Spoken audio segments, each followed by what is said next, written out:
Successful Parentpreneur, le live.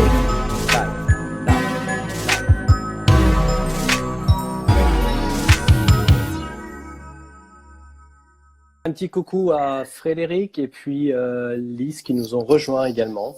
Coucou à vous. Bonjour. N'hésitez pas à poser vos questions, on peut vous lire. Alors, on tourne la tête parce que les écrans sont tournés, que les questions ne tournent pas, mais on vous lit. Ouais. Alors après, les deux questions qu'on avait après étaient très personnelles, c'est beaucoup plus personnelles. C'était qui êtes-vous? Qui est-on? En gros, le contexte, on a l'air de nous dire qu'on débarque un peu comme ça, qu'on ne nous connaît pas, alors qu'on n'est pas tout jeune ni sur le terrain de l'accompagnement, ni du conseil. Et ça fait même, si on cumule tous les deux, ça fait plus d'une trentaine d'années qu'on exerce. Donc, on n'est pas tout jeune, frémoulu et sans expérience. Sans background.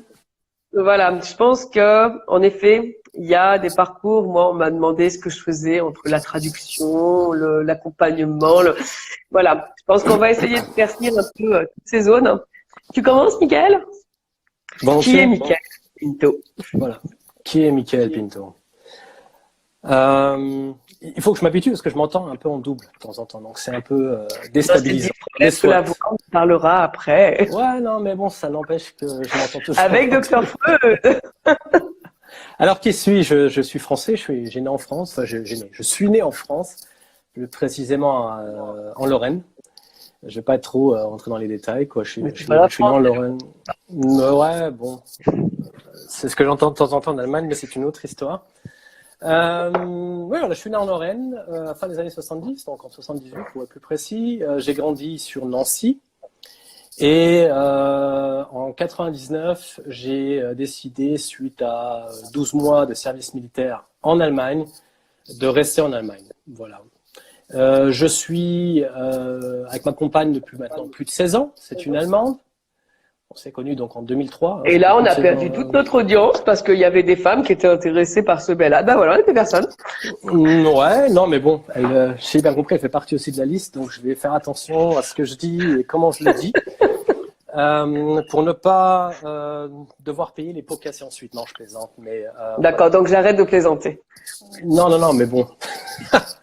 Ça fait plus de 16 ans qu'on est ensemble et on est tous les deux parents d'un petit garçon qui a 3 ans et demi, Vincent, qui va avoir, 3 ans et demi, qui va avoir 4 ans le mois prochain. Voilà. Et il s'appelle Vincent. Voilà, en ce qui me concerne. Comment on veut faire? Parce qu'on avait plusieurs questions. On alterne peut-être privé. Voilà, ouais. Ouais. Alors, je te laisse te présenter, Patricia. Alors, j'ai un parcours moins atypique sur le démarrage. Moi, j'ai grandi en Champagne, au milieu des caves et des vignobles, un endroit où on tue encore le cochon à la fin des vendanges, donc en pleine campagne. J'ai fait en effet des études d'interprète et puis j'ai commencé un doctorat en linguistique appliquée. Alors pourquoi commencer et pourquoi linguistique appliquée? Commencer parce que c'est la période où le CNRS a décidé de fermer certaines de ses branches, notamment toutes les branches entre guillemets qu'on va pouvoir considérer comme étant littéraires ou linguistes, parce que il y avait plus de budget. C'était une période où on se demandait si les langues avaient vraiment un impact. On se disait que oui, mais peut-être que non. Et donc ils ont fermé notamment la structure qui m'intéressait, qui m'avait fait entamer mon doctorat, parce que très rapidement, je suis issue d'une famille qu'on peut dire européenne. Ma grand-mère est d'origine polonaise, mon grand-père est allemand, ma grand-mère est espagnole, et de l'autre côté, on a des branches italiennes. Donc, je fais l'Europe à moi toute seule. Et très rapidement, je me suis aperçue que toutes les langues, enfin tous les mots, les langues, les cadres de pensée, on avait un impact sur nos vies, sur nos manières de réfléchir, sur nos manières de voir les choses. Très souvent, on me dit que je suis très très brutal, on va dire brutal, dans mes, dans, dans ce que j'amène. Je prends pas de pincettes. Je suis quelqu'un qui est plein, Michael me connaît, il peut vous le confirmer, je suis quelqu'un qui est plein de bienveillance. Quand j'ai un client, mon but est vraiment de l'emmener là où il doit aller. Mais après, je vais pas le mettre dans un cocon, je prends pas de gants quand je dis les choses. Et ça, c'est le côté très germanique dans lequel j'ai baigné. J'ai vécu un peu en Allemagne, enfin dans les pays, en Suisse, dans les pays germanophones.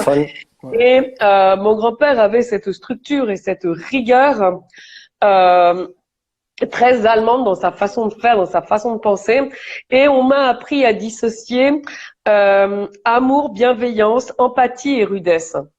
Et qu'on pouvait être exigeant vis-à-vis de quelqu'un, mettre la barre très haut, tout en ayant énormément d'amour derrière et de gentillesse et ces moments câlins. Et à diviser tout ça, à tout cloisonner. Et tout ça, ça correspond pour moi dans mon esprit également à toutes mes structures linguistiques, on va dire. Parce que je parle couramment l'espagnol, l'anglais, l'allemand, le français. Je vis à Maurice, donc je ne le parle pas, mais je comprends très bien le créole. Et je m'aperçois qu'en fonction des situations, il y a des langues qui sont plus favorables, plus propices. Dans les moments, on va dire, où on joue avec mes enfants, j'ai des petits mots en espagnol qui vont m'échapper. Dans les moments où je suis en colère, c'est l'allemand qui va prendre le dessus. Et c'est assez, mais j'avais un chat que j'engueulais en allemand quand il faisait des bêtises. Voilà. Et très rapidement, j'ai eu conscience de ça et donc j'ai voulu m'orienter là-dedans. Ce qui fait que de fil en aiguille, puisque j'ai eu un moment, on va en reparler après, où j'ai fait de la traduction, de fil en aiguille, j'ai quand même jamais perdu cette idée d'impact des mots et d'influence des mots et de structure sur l'être humain. Donc, on abordera ça après sur le côté beaucoup plus professionnel. Voilà. Bon, je vais juste rajouter quelques mots me concernant, parce que c'est vrai que tu allais un peu plus loin. Je pensais qu'on allait faire dans d'autres questions, excuse-moi. Et pour ceux qui nous regardent, me concernant, je suis quelqu'un de très créatif. J'ai baigné dans la musique assez jeune. Mes parents n'avaient rien à voir là-dedans du tout. Mon père était maçon-carreleur, entrepreneur, donc à son compte, ce qu'on appelle en fait les artisans. Il a commencé en 87 et puis jusqu'à sa mort, il était vraiment à son compte parce qu'il est décédé juste avant la retraite, malheureusement. Ouais, le fait d'en parler, ça passe pas, excusez-moi. Ça a été vraiment un choc en 2015. Et me concernant, comme je vous disais, j'habite en Allemagne et je suis arrivé en Allemagne pour des raisons musicales également. Parce que j'ai toujours eu besoin de ce côté créatif. Et la créativité, vous le verrez dans la partie professionnelle me concernant, que j'adore vraiment faire du travail de pionnier, tout simplement. Donc, je sers de guide, bien évidemment, par rapport à ma personnalité, par rapport à qui je suis, ma personne, quelqu'un qui arrive à avoir dans un tumulte ou alors un chaos une certaine structure, là où d'autres ne la voient pas. Et j'arrive avec ma personne à voir certaines choses ou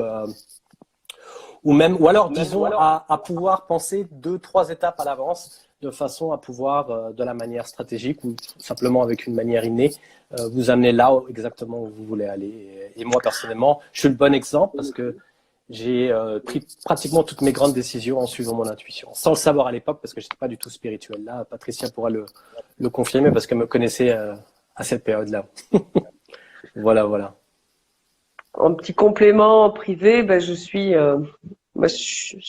alors je sais pas si je suis on va dire je suis avec Laurent depuis 17 ans maintenant. Je ne sais pas s'il faut que je dise que je suis mariée, parce qu'on a été mariés, divorcés, remariés. C'est un peu tumultueux. Et on a 2 enfants qui sont nés grâce à la médecine mauricienne et qui ont eu un impact énorme, on va dire, sur mon évolution professionnelle. Donc j'y reviendrai tout à l'heure. Donc, Michael, ton parcours professionnel, non pas en quelques mots, en beaucoup de phrases. Ah oui, parce que moi, je suis ce qu'on appelle un autodidacte. 98, j'ai obtenu un bac commercial, un bac qui s'appelait à l'époque STT. C'était un bac commercial, comme je le dis. J'ai toujours eu des capacités de communication. On me l'a fait comprendre assez rapidement, surtout en 6e. Et donc, j'ai utilisé ces capacités, capacités de communication de façon à pouvoir de façon à pouvoir donc aider les gens autour de moi et puis trouver un cursus professionnel. Je n'ai pas fait d'études. Je suis arrivé en Allemagne en 99 d'une manière assez naïve. Enfin naïve, tout était calculé, mais à l'époque ça a été vraiment, ça a surpris pas mal de monde, mes proches, mes parents. Mais moi, j'étais le seul vraiment à comprendre pourquoi à l'époque. Patricia, vous verrez, c'est un peu pareil de son côté. Ça a été fait j'ai suivi mon intuition. Je suis arrivé en 99 suite à 12 mois d'armée et 6 mois en mission extérieure. J'étais en ex-Yougoslavie. Je suis parti en gamin, je suis revenu en bonhomme. Parce que j'ai passé vraiment 6 mois avec 2 compagnies légionnaires. C'était assez hardcore et j'ai failli y passer parce que j'ai failli marcher sur une mine. Et en revenant, j'ai remis ma situation en question. Je voulais faire des études de droit. J'avais loué un appartement. J'avais payé la caution. Et en suivant mon intuition, pam, j'ai déménagé en Allemagne. J'arrive à Trèves, c'est très très près de la frontière luxembourgeoise, donc pas très très loin de chez moi à Nancy. Mais j'arrivais là-bas avec un bac en poche. J'avais pratiquement pas d'argent. Je ne parlais pas la langue allemande. Et je ne sais pas du tout ce que j'allais faire, si ce n'était que j'avais une opportunité dans la musique. Je ne vais pas prendre tout mon parcours, autrement on est encore dans 1 heure, mais au niveau de la musique, ça a très très bien marché parce qu'on a cartonné à l'échelle internationale. On avait un contrat en major, donc c'est une très très grande, c'est un label de musique qui nous a mis vraiment sur le marché européen assez rapidement. J'ai fait plus de 250 concerts, j'ai produit, au départ j'étais interprète, mais ensuite j'ai créé une société de production. À partir de 99, fin 99, début 2000. Comme je disais à l'époque, je ne parlais pas la langue, donc il fallait que je gagne de l'argent. Et comme j'étais bon dans la musique, je me suis dit, bah, tu pourrais aussi mixer en soirée. C'est ce que j'ai fait. J'adore les vinyles. J'en ai plus de 800, un peu plus de 800. J'adore mais ça. c'est à toi qu'il faut que je revende les miens. Ah bon, on en parlera quand je serai chez toi. On regardera ce que tu as en 33 et en 45 tours. Et, j'en ai des caisses et des pièces. Et j'ai fait partie de ces gens qui devaient donc encore porter des caisses de vinyle pour aller passer du son en soirée.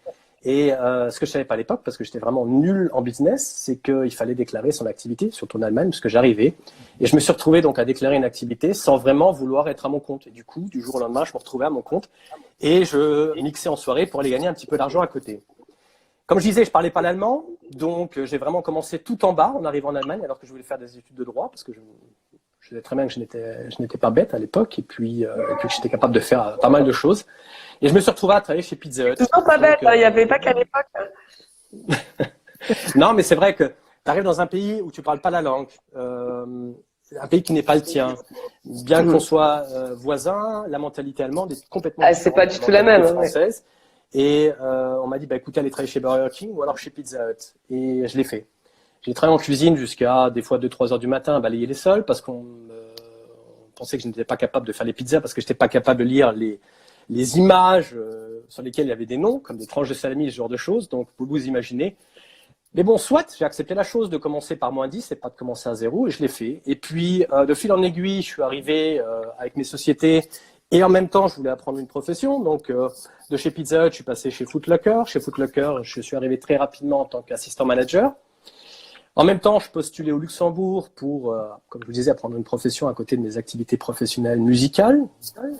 Et je suis arrivé au Luxembourg en 2002. J'ai eu la chance de pouvoir commencer au bout de, je dis toujours, 100 candidatures. Je les ai pas comptées pour être honnête, quoi, mais ça a duré. C'est à peu près la moyenne. C'est à peu près la moyenne de toute façon de ce qu'il faut. Et quand t'as pas de réponse, qu'on t'ignore, l'ignorance. Ça n'a pas toujours été facile pour moi de l'accepter, d'être ignoré, de ne pas avoir de réponse, mais ça a été comme ça à l'époque et j'ai pas lâché le morceau. Et au bout d'une centaine de candidatures, comme je vous dis, j'ai eu la possibilité de commencer en tant que product manager, donc gérant de produits pour un grand groupe de construction, donc dans le bâtiment. Et puis ça s'est très bien passé. J'ai appris cette profession. Ensuite, j'ai eu la chance de devenir key account manager. Donc je faisais de la gestion de grands clients et puis bah voilà, gérer des grands projets dans le bâtiment avec pas mal de budget. Surtout qu'au Luxembourg, pour ceux qui connaissent le Luxembourg, on était les premiers à construire des maisons passives, plusieurs millions d'euros à l'époque, donc je livrais pas mal de fournitures à l'époque. Et ça m'a permis donc de rentrer dans la gestion. Je gérais mes sociétés, bien évidemment, qui étaient toutes petites. Attention, je vous parle d'auto-entrepreneuriat, je vous parle pas de grandes entreprises. Et puis en même temps, donc la gestion de ces grands clients. Donc j'ai commencé vraiment à faire de la gestion de projets et gestion de clients. Entre 2006 2002 et 2006, je vivais toujours à Trèves. En 2006, ma compagne qui venait de finir ses études a dit bah écoute, c'est pas compliqué. J'aimerais bien rentrer chez moi. Je viens donc ma compagne habitait sur Hanovre, c'est dans le nord de l'Allemagne, hein, entre Hambourg et Berlin. Donc c'est assez haut dans le nord. Et Trèves, c'est tout en bas à gauche, donc près de la frontière franco-luxembourgeoise. Donc j'ai décidé de suivre mon intuition. Je suis parti avec elle et je suis arrivé à Trèves. J'avais encore une des sociétés que j'avais à l'époque, qui fonctionnait plutôt pas mal. Donc, je l'ai gardée. Les autres, je les ai bouclés. Mes anciens associés dans la musique, eux, ont continué. D'ailleurs, ils y sont toujours et ils vivent très, très bien de leur activité puisqu'ils produisent pour les plus grands artistes américains, francophones, germanophones, etc., etc. Et puis, arrivant en Trèves, à Hanovre, pardon, bah, c'était le grand choc parce que j'avais jamais travaillé en Allemagne. L'allemand à l'écrit, c'était vraiment zéro. Et entre 2006 et 2008, j'ai travaillé en tant que freelance pour une compagnie aérienne qui avait besoin de francophones pour s'occuper donc en back-office de toute la clientèle francophone, espagnole. Comme Patricia, je maîtrise les langues, espagnol, allemand, anglais, et puis français bien évidemment, ce qui était nécessaire pour eux donc sur le territoire allemand. Et puis en 2008, et c'est là que je vais en arriver, j'ai eu la chance de faire une reconversion dans le conseil de gestion et le système d'information. Conseil de gestion d'entreprise et le système d'information, donc c'est tout ce qui est informatique, pour ceux qui ne comprennent pas le terme, parce que c'est pas très courant. Et entre 2008 et 2012, j'ai rattrapé déjà toutes les études, parce que j'avais pas fait des études d'informatique, j'avais pas de master, de MBA, comme on les appelle, toutes ces études. Et entre 2008 et 2012, donc j'ai rattrapé tout ça, j'ai construit ma propre équipe. La direction était tellement satisfaite de ce pas de géant, de ce saut quantique, comme dirait Patricia, c'est un mot que j'apprécie énormément. Parce que je l'ai fait à l'époque, ce saut quantique, quand on réfléchit en même pas 4 ans, rattraper pratiquement 7 ans d'études, une spécialisation sur SAP. Une spécialisation sur SAP, ça prend minimum 3-4 ans pour devenir un spécialiste, et je l'ai fait donc tout ça en 4 ans. En 2012, mes anciens associés, mes anciens directeurs, et qui m'avaient dit, bah écoute, on est très satisfait, on aimerait bien te vendre des parts de société, te lier à cette société, est-ce que tu veux en faire partie? J'ai accepté, j'ai investi dans cette petite société à l'époque. Et entre 2012 et 2016, on a scalé, alors le mot est connu sur le marché parce que beaucoup l'utilisent, donc on a fait croître la société économiquement à un certain niveau. En 2008, on faisait 800 000 euros de chiffre d'affaires, on était en dessous de 20 employés. Et en 2016, quand j'ai quitté le groupe, enfin en 2017-2018, parce que je suis toujours en contact avec mes anciens associés, ils ont fait 25 millions de chiffre d'affaires par an, juste dans le conseil, attention, parce qu'on avait des sociétés d'immobilier, on faisait dans la gestion de fonds, etc., etc. Mais juste dans le business du conseil et du coaching, 25 millions d'euros de chiffre d'affaires, et ça, c'est ce qu'on a fait donc ensemble, comme je dis, pendant pratiquement 9 ans, 8 ans et demi, 9 ans. Pourquoi j'ai quitté ce groupe-là? Ça a été assez simple. Comme je vous disais, en 2015, mon papa nous a quittés suite à un placement de stents. Il avait un problème au cœur. Ça s'est mal passé. Une semaine après, il est décédé parce qu'un des stents a glissé. Voilà. Et il nous a quittés. Ça m'a mis une grande claque de la figure. Parce que j'étais business. J'étais en couple, oui. Mais dans le conseil, Patricia, tu le sais très bien par rapport à ton parcours, on est souvent appelé à être sur la route, ou alors dans l'avion, ou alors dans le train. J'étais 5 à 6 jours en vadrouille au sein de l'Europe, parfois même en dehors de l'Europe. Aux États-Unis, on avait des business en cours, en Inde. Bon, j'y étais pas personnellement, mais on avait des succursales là-bas, parce qu'on faisait de la outsourcing, comme on disait. Et j'ai dit non, ça peut pas continuer comme ça. Et j'ai décidé de donner ma démission. J'ai revendu mes parts, j'ai fait pas mal de billes, enfin d'argent si vous voulez. Oui, c'était bien, mais je voulais faire autre chose. Pourquoi? Parce que mon intuition me disait que j'étais dans le bon milieu, mais pas dans le bon contexte ou dans le bon environnement. J'avais de très très bons partenaires, mais je voulais tout simplement faire autre chose et surtout être là pour mon fils qui était dans les starting blocks. Entre les deux. J'étais devenu papa, ou alors mon fils était dans les starting blocks, il s'était annoncé en disant papa j'arrive. Et je me suis dit je peux pas passer 5-6 jours, enfin pas chez moi, ne pas être auprès de ma femme et puis devenir un papa, parce que j'avais beaucoup d'anciens partenaires, de collègues qui eux avaient divorcé, parce que quand on est en vadrouille et qu'on n'est pas là pour la famille, pour la femme ou pour l'homme de sa vie, voilà, c'est pas facile. Donc j'ai fait ça à l'époque et voilà, depuis 2017, je suis à mon compte. et depuis 2019 avec Patricia en tant qu'associée. Voilà, je te donne la parole Patricia, autrement j'y suis encore dans 2 heures. Voilà. Alors moi j'ai un parcours beaucoup plus linéaire, nettement moins, beaucoup plus standard on va dire, puisque j'ai fait des études d'interprète. J'ai commencé, comme je l'ai dit tout à l'heure, un doctorat en linguistique, hein. Et puis la suite logique de tout ça, j'ai créé ma propre société de traduction avec une spécialisation qui était le milieu médical et l'urgentisme. Pourquoi l'urgentisme? Parce que j'avais la chance au final d'être juste à côté de la Suisse et que la Suisse a quelques particularités médicales, bon, sur lesquelles on va pas s'étendre, mais qui me permettaient d'avoir un marché de niche. Pas très loin de chez moi, sans forcément avoir trop à me déplacer, mais en pouvant aussi me déplacer si besoin. Donc ça avait tout ce confort, et puis surtout on avait quelqu'un qui parlait, puisque j'avais travaillé un petit peu en Suisse entre la fin de mes études et ma mise à mon compte, hein, ben, je comprenais le saint-gallois, je comprenais le suisse-allemand, enfin l'allemand de Bâle, ce qui était un avantage pour les partenaires, que ce soit la Rega ou la Suva, qui étaient les grosses assurances suisses à l'époque. Donc, je me retrouve dans un milieu médical, dans un milieu où l'urgence est reine, et puis je vais faire ma réputation là-dessus et sur les brevets d'invention, qui sont deux milieux qui vont me happer. Et je vais bâtir, donc je vais commencer en 99 avec une société, une enseigne qui existe toujours aujourd'hui, qui s'appelle Au fil de la plume, qui est toujours une société de traduction. Alors Au fil de la plume va vivre, elle va grandir. Et puis de société unipersonnelle en 2004, je vais passer d'indépendante. En 2004, je passe en société. En 2005, mon premier employé va devenir mon associé. Et puis, on va fonctionner comme ça avec des chiffres dont on n'a absolument pas à rougir à l'époque, hein, pour une structure de 2 personnes, puisque on rentre 200 à 250 000. Je crois que la meilleure année, on a rentré 250 000 euros de chiffre d'affaires en traduction, avec un bénéfice de 40-45 000 euros, ce qui n'est pas dans le domaine de la traduction. Si vous connaissez un peu, c'est énormément de travail parce qu'on sous-traite très peu à l'époque, on fait tout en interne. Ça veut dire qu'on est 2 à produire. On est essentiellement sur la production. Moi, ma réputation, elle s'est faite d'elle-même. J'ai très peu démarché pendant cette période-là, ce qui a d'ailleurs été après un handicap parce que il a fallu que j'apprenne à me vendre. Et là où j'avais vendu mes compétences et ma spontanéité au démarrage, qui m'avait finalement amené mon marché, j'étais obligée d'apprendre de nouvelles compétences. En 2007, je commence à en avoir marre. Alors l'élément déclencheur, c'est qu'à l'époque, le gouvernement français va signer ce qu'on appelle le protocole de Londres, et le protocole de Londres va mettre un stop violent à la traduction des brevets, qui était à l'époque ma passion. Et là se pose la question de qu'est-ce que je ferais bien.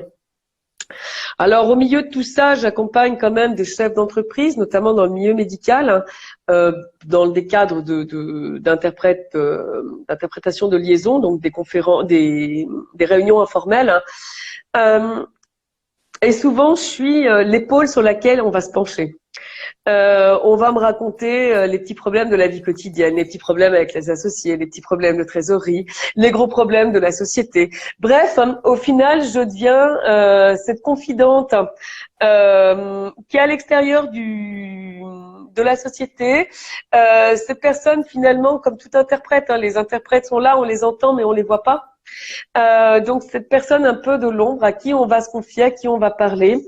Et à l'époque, souvent j'ai des idées, souvent je me dis mais pourquoi ils font pas ça? Et je vois des choses, mais j'estime ne pas avoir la légitimité pour l'ouvrir, puisque je suis là en tant qu'interprète et pas en tant que conseiller ni rien du tout.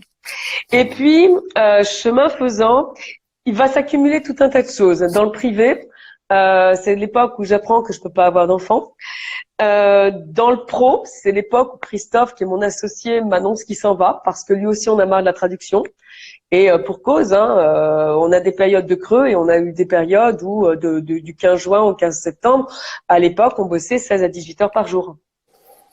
Donc, on se posait pas de questions. Il n'y avait pas de samedi, il n'y avait pas de dimanche, il n'y avait pas de 15 août. Pour nos conjoints qui étaient tous les deux en Suisse, il n'y avait pas de 1er août. Hein. On était la tête dans le guidon du 15 juin au 15 septembre parce qu'on faisait à l'époque 75% de notre chiffre à ce moment-là. Donc, il n'était pas question de se rater. Et puis, chose faisant, moi, je décide de tout faire exploser et de repartir à zéro. Alors, je garde au fil de la plume comme sécurité, mais Christophe est parti. J'ai une nouvelle associée qui, elle, miroite non pas le travail, mais la trésorerie qui est là. Et on va dire dans le mal-être du moment et puis dans l'incompréhension qui peut entourer ce genre de choses, je vais laisser les choses dévier. Parce que je sens qu'il y a un vide, je sens qu'aujourd'hui, ce que je fais n'a plus de sens. Entre les deux, il y a eu un accident pour une question tarifaire qui m'a marqué, profondément marqué, parce que c'est un dossier que je suivais depuis longtemps par le biais des assurances. Et tout ça, mis bout à bout, mon boulot, il a plus de sens. Le matin, j'ai plus envie. On m'a enlevé quelque chose que j'aimais, qui était la traite de brevet. Et j'arrive pas à relier les bouts parce que ce qui était la médecine, ce qui était de l'humain et ce pourquoi je m'étais investie, c'était devenu des questions financières. Et puis, à ce moment-là, on va me proposer, un de mes partenaires va me proposer de venir former des équipes à Maurice. Et donc, du jour au lendemain, je divorce. Je confie ma société. Alors à l'époque, j'en ai 3, mais j'en ai une que je peux gérer de loin. Je confie les 2 autres à mes associés. Et puis, je me dis, je fais une pause, mais vraiment une pause dans ma vie pour essayer de réfléchir à ce que je veux, à ce qui fait sens, et ce qui fait sens, c'est que je veux des enfants. Ça, c'est le seul truc qui fasse sens. Et de là, je vais entrer dans un processus qui est typiquement, alors aujourd'hui, on appellerait peut-être ça de burn-out, je sais pas, mais un processus de mal-être qui va faire que je vais me détacher de la traduction, que je vais le voir de plus en plus comme de l'alimentaire. Je vais continuer à faire vivre cette société parce que elle est mon seul bébé entre guillemets. C'est ma création, je l'ai rêvé quand j'avais 14 ans, je l'ai fait grandir et quelque part j'y suis toujours très attachée à cette société. Et je vais garder ce bébé au chaud, qui va au final être un frein. Parce que tant que je l'ai en tête, j'ai pas non plus la latitude pour développer autre chose. Et donc je pars à Maurice, mon ex-mari va venir me retrouver, c'est pour ça que je vous disais tout à l'heure, c'est un peu compliqué, en jugeant qu'on a divorcé pour de mauvaises choses. Et à partir donc on recrée une société à Maurice, on refonde notre vie à Maurice. Moi je me tourne vers d'autres marchés parce que la Suisse c'est le médical. À l'époque, je rentre également dans 2 gros groupes. Comme je le disais l'autre fois en rigolant, un groupe suédois et un autre groupe pharmaceutique en Suisse. Et je conçois mon travail un peu différemment, avec beaucoup plus de sous-traitance, beaucoup moins d'implication de ma part. Et je me garde sur ces 2 contrats-là que les choses intéressantes et lucratives. Une partie est rapatriée des clients de traduction, après vont venir d'Australie, des États-Unis, donc on va recréer une entité au fil de la plume à Maurice. Donc il y a deux entités qui cohabitent. Et je vais continuer de gérer ça avec quand même un vide, un manque. En 2010, les choses vont s'accélérer puisque on va rencontrer un médecin qui là va m'expliquer qu'il n'y a pas de stérilité réelle et souvent que c'est une mauvaise interprétation. C'est souvent de l'infertilité. Et donc on reprend une batterie d'examens et il s'avère qu'en effet c'est une infertilité. Donc on va prendre un traitement derrière et là je suis du coup focalisée sur mon envie d'enfant. Donc au fil de la plume va se mettre gentiment entre parenthèses. Elle va me permettre de vivre, mais plus d'exploser, et puis c'est plus ma priorité. Et puis j'ai un bébé qui pousse en moi, donc elle va plus ou moins se mettre entre parenthèses. En 2012, on va fermer la SARL parce qu'en plus je suis en procès avec mon associé, mais bon ça c'est autre chose, qui visait la trésorerie. En 2012, on va mettre un terme à tout ça. Elle n'aura pas la trésorerie, elle me devra des dommages et intérêts, mais on met un terme à toute cette histoire. je reprends la marque en indépendant. Donc, au fil de la plume France, repasse SARL, repasse en indépendant à l'époque. Mais moi, j'ai plus la fougue. En 2011, fin 2011, donc en mai, j'ai eu mon fils. Fin 2011, mon père décède. Premier électrochoc pour moi parce que mes parents font partie de cette génération où on fera après. On fera à la retraite. Non, on fera ce week-end. Non, ce soir. On fait jamais dans le moment présent, on déporte toujours tout. Et là, j'ai la première grande claque dans la tête qui me dit non, c'est pas la vie que je veux parce qu'au final, mon père a pris sa retraite à 55 ans, il a vendu ses sociétés et il a fait quoi? Il a attendu ma mère pendant 5 ans qui avait un cancer, qui s'en est relevée. Il a attendu ma mère pendant 2 ans qui s'est cassé l'épaule. Elle s'en est remise. Ils ont vécu 1 an et puis après, c'est lui qui est tombé malade.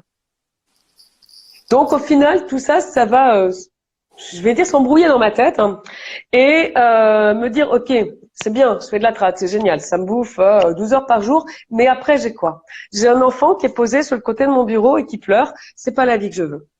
Mais à ce moment-là, j'ai pas de réponse. Donc je vais continuer parce que faut manger, parce que c'est à l'époque aussi où ma mère tombe malade. J'ai mon deuxième fils et là ma mère va décéder, deuxième électrochoc. Entre les deux, j'avais ces fameux 2 clients qui étaient des clients à la base d'interprétation et de trad qui vont m'ouvrir des portes. Parce que on va m'amener de plus en plus vers le développement personnel. Pourquoi? Par pure coïncidence, parce que j'avais fait les interprétations des formations et qu'un jour la formatrice n'est pas là. Et puis moi qui aime pas prendre la parole en public, qui aime bien parler à l'époque derrière. Je suis derrière, on me voit pas, je suis juste une voix, c'est très bien. Voir, je fais beaucoup d'interprétations à l'époque en bloc opératoire avec des équipes chirurgicales. C'est génial, le chirurgien est occupé, le deuxième aussi, les étudiants ils prennent leurs notes et le patient il dort. Pour moi, c'était la super configuration, j'étais là sans exister, c'était très bien. Et puis, là, on me demande de prendre le devant. Ouais, je gagne bien ma vie, mais je fais beaucoup d'allers-retours sur l'Europe à l'époque, depuis Maurice, et j'ai 2 enfants en bas âge, je viens de perdre mes 2 parents. Il y a un tas de questionnements là-dedans. Et début 2014, j'étais contente, je rentrais de Suède, l'avion avait de l'avance, je vais récupérer mon petit bonhomme à l'école qui me présente un dessin. Puis qui me dit, la maîtresse, elle nous a demandé de dessiner notre famille. Et je lui ai demandé si une maman dans un avion, c'était une maman aussi. Et là, je crois que ça a été le détonateur. J'avais pris 2 grosses baffes dans la tête. Là, je prends un uppercut qui me vient de mon petit bonhomme et qui va m'asseoir 20 minutes sous la douche et qui va me faire prendre la décision de ma vie d'arrêter tout ce qui a un lien avec la traduction. Et au final, de m'orienter vers quelque chose que je fais naturellement, qui est d'écouter les autres. Et de voir où est le problème et de sentir le problème. Et du coup, je vais garder de mes 2 gros clients cette partie où, au final, on a remis de l'humain dans mon boulot. Et aujourd'hui, c'est ce que je fais avec toi, c'est au final d'aller remettre de l'humain dans les sociétés, d'aller remettre de l'humain dans le cœur des dirigeants, parce que souvent, comme je le disais, j'ai été l'épaule virtuelle, il y avait pas de contact, mais la personne à qui on venait se confier. Et à l'époque, j'estimais ne pas être légitime pour parler. Donc, je ne parlais pas. Et aujourd'hui, je m'aperçois que mes clients sont toujours les mêmes au final. C'est toujours, nos clients sont toujours les mêmes, c'est toujours des directeurs d'entreprise, et on se retrouve avec des gens qui sont face à une immense solitude et qui peuvent pas aller parler de ce qu'ils ressentent, du vide à l'intérieur ou de leurs problématiques, parce que les personnes en face ou leurs associés ou leurs collaborateurs n'ont pas les mêmes intérêts. Et du coup, ce qui me manquait, moi, dans mon boulot, j'avais fait un boulot de traductrice spécialisée dans le milieu urgentiste parce que je voulais de l'humain. Et au final, avec les années, mon boulot était devenu financier et plus humain. Et c'était ce qui me manquait. Voilà. Donc, il y a un parcours. Aujourd'hui, au fil de la plume existe toujours. J'ai toujours des clients ancestraux Je fais 90% de sous-traitance et je garde les dossiers vraiment qui me plaisent et qui me motivent parce que de temps en temps, ça m'amuse de faire une trad. Mais aujourd'hui, quand je le fais, c'est parce que ça m'amuse. Pas par obligation. Et ça a tout changé parce que c'est un choix. Et puis, je suis plus 12 heures sur mon écran à regarder mes enfants et à pas pouvoir y aller, souvent à m'isoler parce que quand il y a du bruit, je peux pas. Alors que là, mis à part les rendez-vous qu'on a ensemble sur Zoom ou les lives, le reste du temps, si mon fils vient me dire j'ai besoin, tout peut attendre. Tout à fait. Si on n'est pas en déplacement, c'est ça. Hein. Si on n'est pas en déplacement et si on n'est pas en ligne avec nos clients, ce qui nous prend, allez, on va dire 8 heures par semaine, grand maximum, j'ai du temps pour eux, ce qui fait que j'ai le sentiment d'être toujours en vacances ou jamais en vacances, c'est comme on veut. D'avoir le boulot qui est toujours avec moi, mais sans être là, d'être dispo pour eux et voilà. Et c'est venu remplir ce grand vide qu'il y avait à l'intérieur. Et cette question qui revient souvent, mais au fil de la plume marchait bien. Pourquoi t'as arrêté? Ou qu'est-ce qui s'est passé d'un coup? Il s'est rien passé, c'est juste passé la vie, des prises de conscience et soudainement l'envie de changement. Cela étant, j'ai fermé la société française, enfin l'entreprise française fin 2018. J'ai pleuré toutes les larmes de mon corps. Parce que ça a été, pour moi, la fin, vraiment la concrétisation matérielle de la fin d'une époque. Et en même temps, tout le monde m'a dit une chose, ton bébé, il a 18 ans aujourd'hui, laisse-le s'envoler. Alors, on a rapatrié, elle existe encore sur Maurice. On a nos clients, beaucoup de clients qui sont en Australie. Voilà, c'est une deuxième vie, c'est une autre vie. Voilà ce qu'on pouvait dire.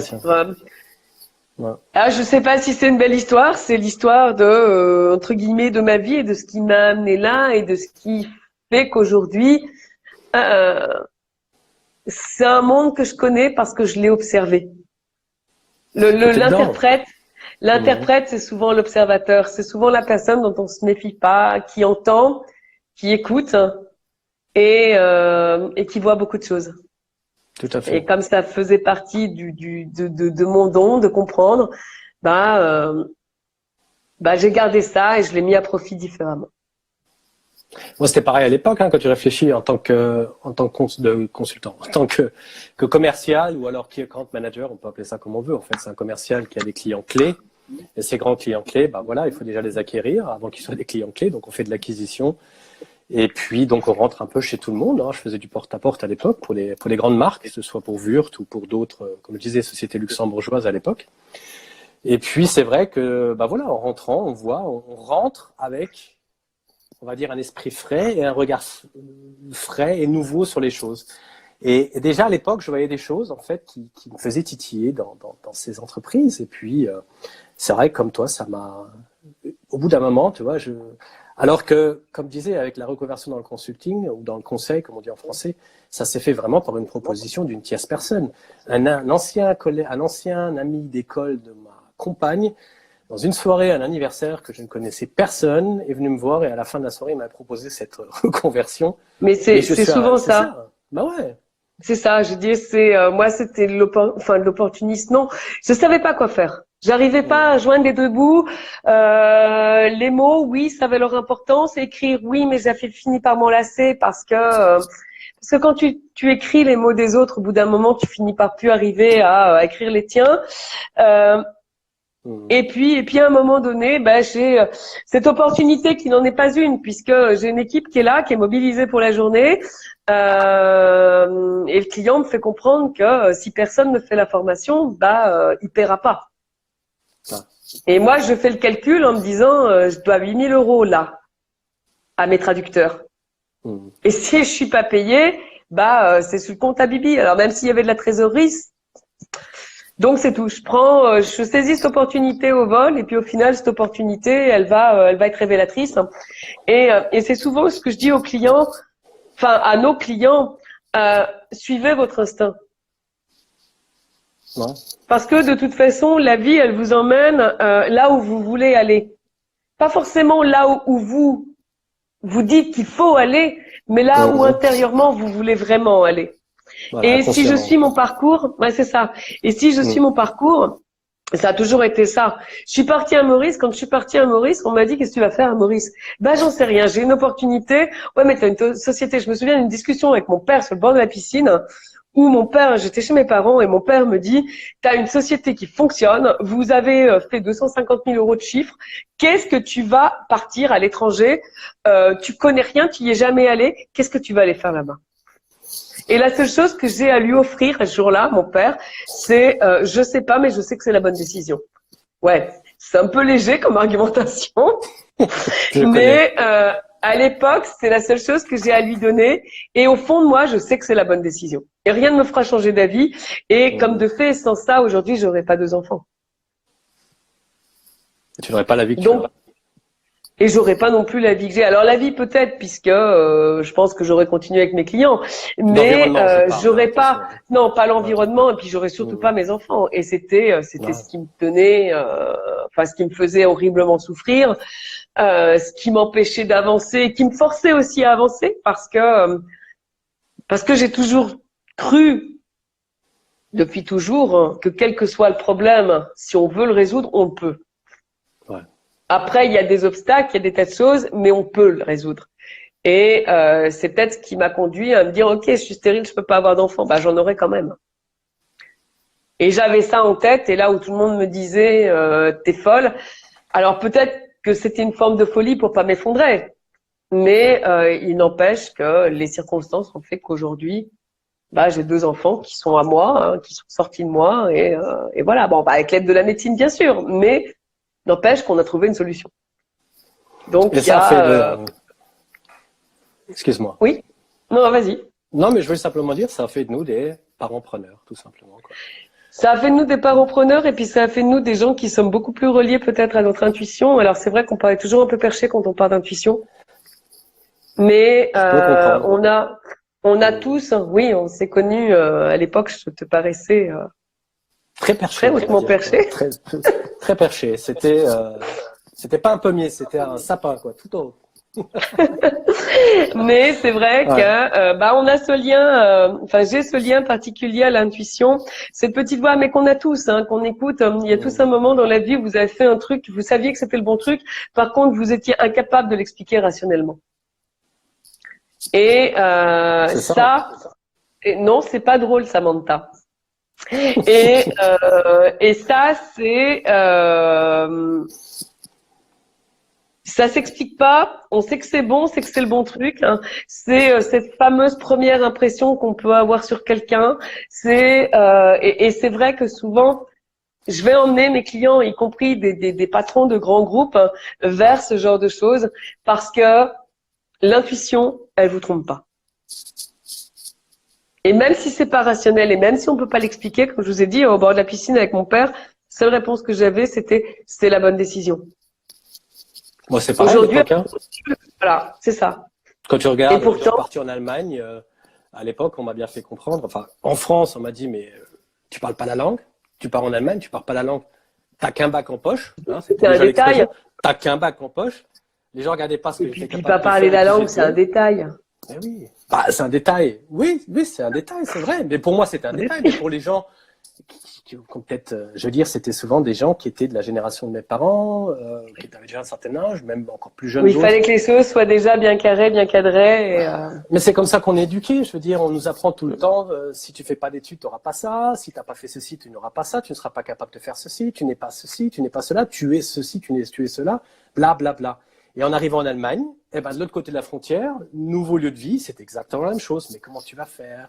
Tu peux pas faire d'études, parce que moi à l'époque je pensais faire des études à Trèves, et l'université de Trèves m'a fait comprendre, si vous voulez faire des études, il va falloir déjà apprendre la langue pendant 7-8 heures par jour, et ensuite vous pourrez prendre donc vos spécialisations. Voilà. Et comme je voulais faire des études économiques, hein, et puis dans ce milieu-là, quoi, donc de la finance et de l'économie, on m'a bien fait comprendre, vous faites des heures et des heures d'apprentissage de langue, et ensuite vous pourrez apprendre, donc vous spécialiser dans ces domaines où vous voulez aller, économie et finance. Et c'est pour ça que j'ai pas fait d'études, hein. Mais ça n'empêche qu'aujourd'hui j'en suis là où j'en suis. Voilà. Ça n'empêche rien. Voilà. Donc c'est pour ça que on a des parcours, on a des envies. Je pense qu'on va peut-être conclure là-dessus. On a des parcours, on a des envies, on a été mis dans des cases à un moment donné, mais ça tient qu'à nous de faire changer, de faire bouger tout ça. Tout à fait.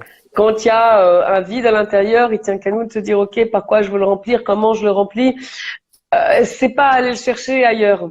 Par contre, c'est aussi savoir saisir les opportunités en prenant sur sa peur. À l'époque, comme je dis souvent en rigolant, j'étais une interprète muette. Hein. C'est-à-dire que vous me mettiez devant une salle pleine, j'étais incapable de vous sortir 3 mots. J'étais bien dans mes blocs opératoires où personne s'occupait de moi. Là, je me sentais à peu près en confiance et encore, ou dans des choses très informelles où il n'y avait pas plus de 2 personnes. Mais quand j'arrivais dans une réunion où il y avait 20 personnes, c'était tout bloqué. Et puis, ce moment-là, finalement, on me donne un micro et on me dit allez-y. Et en plus, sur un truc, si le client avait été top, il m'avait dit j'ai récupéré les PowerPoint. Yes. Et au final, j'ai rien pour me rassurer et j'y vais et ça passe et ça marche. Parce que à ce moment-là, il y a une envie qui est d'essayer, il y a un contexte qui me plaît bien, il y a un client au final en qui j'ai confiance.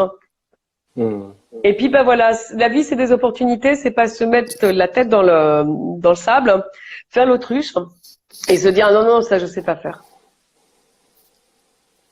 Surtout qu'on n'a pas le choix, des fois on est dans des obligations. Moi ça me rappelle une situation dans notre groupe de conseil donc en Allemagne. Hein. On était un preferred supplier, donc un fournisseur favorisé voilà de SAP.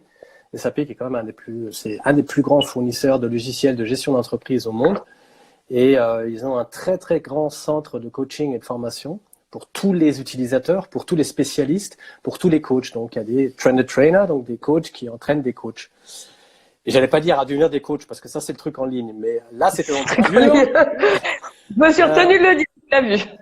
Non, mais moi j'ai pas de problème à le dire et je peux crier haut et fort, il n'y a pas de problème. Tu me connais, Patricia.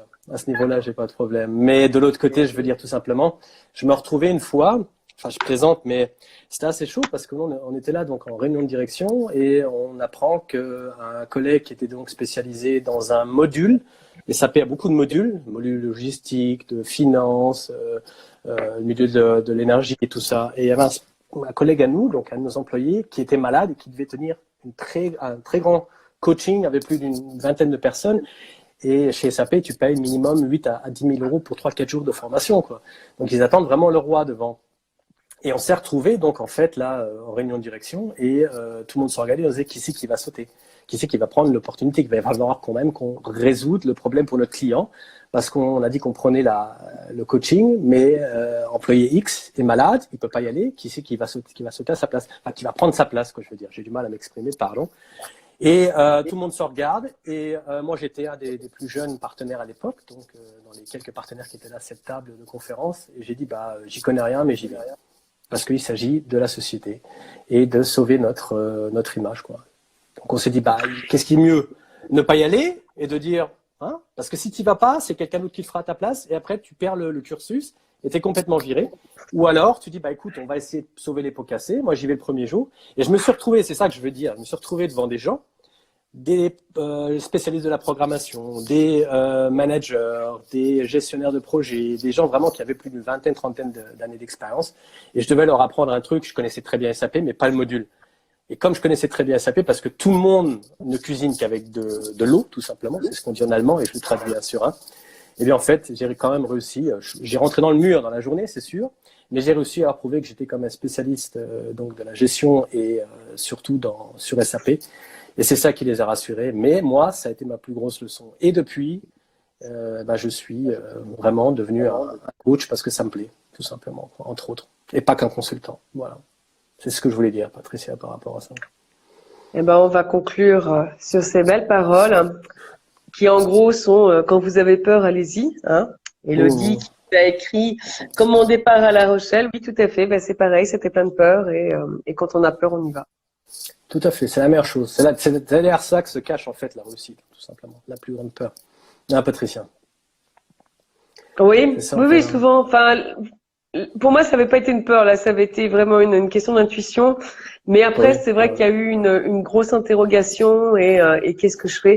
Parce qu'au final, le qu'est-ce qu'on fait, il est tellement logique, hein, il est tellement évident, bah, qu'on le voit pas. et puis on n'arrive pas à mettre des mots derrière, quoi. On On n'arrive n'arrive pas à le pas à mettre des définir, mots. quoi. C'est un peu Non, comme non, nos valeurs. C'est des choses qu'on n'arrive pas à définir si facilement que ça, parce tout à que c'est fait. tellement évident, parce qu'on le fait tellement naturellement. Et quand j'ai commencé à dire que je faisais de l'accompagnement, j'ai beaucoup de clients qui sont venus vers moi en me disant, c'est marrant, c'est ce que tu as toujours fait. Tu te rappelles, on t'appelait à midi parce qu'on avait besoin de parler et qu'on savait que si tu étais là et que tu étais dispo, bah, tu allais nous écouter pendant 1 heure. Et c'est vrai que ça rendait complètement hystérique mon associé qui me disait mais qu'est-ce que tu perds ton temps, tu vas encore rentrer tard ce soir, hein, au lieu de travailler, t'écoutes les clients. Ben ouais, mais derrière cette relation de simple traducteur, ben il y avait ce côté confidente qui s'était noué et qui au final était les prémices de ce que je vais faire, de ce que je fais maintenant. C'est vraiment la base, hein, ça, je l'ai ressenti dans tous les domaines où j'étais actif. En tant que consultant, j'ai travaillé dans pas mal d'industries, pas mal de secteurs, hein, le milieu de la finance, donc les grandes banques, vraiment des multinationales qui font des milliards et des milliards de chiffres d'affaires. Et la première fois que je suis arrivé là-bas, j'en tremblais, quoi, j'en faisais dans mon froc. Parce que quand on a des clients qui sont des PME, bon, quand même, qui font beaucoup de chiffres d'affaires, qui ont beaucoup de personnel, mais qu'on se retrouve du jour au lendemain arrivé dans des projets et que, à l'époque, vraiment, ma première mission, c'était une gestion de projet de plusieurs millions d'euros. Eh ben, on se dit, waouh, t'as pas intérêt à faire de conneries. Autrement, tu te fais éjecter comme sur un siège éjectable dans un avion de chasse, quoi. Ça fait pom, et voilà, et le prochain qui arrive, quoi, ou la prochaine. Et c'est vrai que, voilà, comme tu dis, il faut savoir surmonter ses peurs et y aller. Et puis, à la fin, on se rend compte, ben, on le fait 1 fois, 2 fois, 3 fois, et puis après, on dit, voilà, ça fonctionne. On apprend à avoir Oui, on confiance en apprend. soi par rapport à ça. Ouais. Mais au En final, faisant. on s'aperçoit que quand on écoute les clients, très souvent, on a une partie des réponses aux questions qui se posent. Tout à fait. Mais une fois qu'on est chez le client, et c'est ça, que ce soit en coaching, avec le client ou en contact avec le client, on apprend tout simplement à écouter. Et en écoutant, eh ben, c'est 80% des informations et des contrats et des missions qui se déclarent par elles-mêmes parce que ça fait tilt et on se dit ah, il y a un problème, mais on aurait telle ou telle solution. Ah, vous avez tel ou tel défi ou obstacle, allez, on peut le surmonter ensemble. On aurait telle ou telle proposition à vous faire.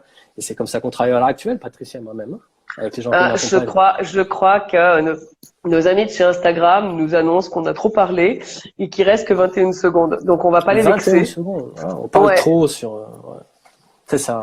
Et quel cadeau quand on a sauté malgré la peur. Oui, tout à fait. Elodie, elle a même sauté d'un pont pour affronter sa peur.